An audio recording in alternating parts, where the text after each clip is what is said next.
Kailan mo masasabi na tunay kang malaya? Kapag walang rules? Kapag ginawa mo lang dahil gusto mo? Para sa philosopher na si Immanuel Kant, hindi yon ang tunay na kalayaan. Ang tunay na kalayaan ay kapag pinili mong gawin ang tama, hindi dahil gusto mo, kundi dahil alam mong duty mo. Kant equals freedom equals following moral law by reasons, not feelings. Ang tunay na malaya ay gumagawa ng tama kahit walang reward o audience. So today, we are going to explore the 3 key ideas of Kant about morality and freedom.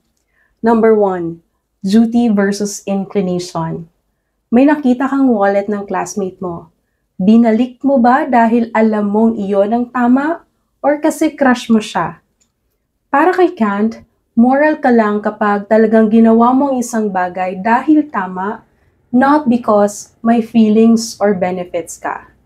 Number 2, autonomy versus heteronomy. Nagpasa ka on time kasi pinili mong magpakatino.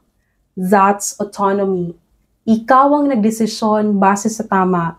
Pero kung nagpasa ka lang dahil natakot kang pagalitan, that's heteronomy. Controlled by fear. Number 3, hypothetical versus categorical. Kung gusto mong pumasa, mag-aral ka. That's hypothetical. Depende kung may goal ka. Paano kung wala? Pero huwag kang mandaya. That's categorical. Kailangang sundin kahit anong sitwasyon. So the next time you make a decision, tanungin mo muna ang sarili mo.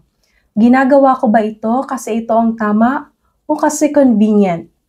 Because for Kant, that's where real freedom begins. Gets mo na? That's it for today's video. See you in the next one. Bye!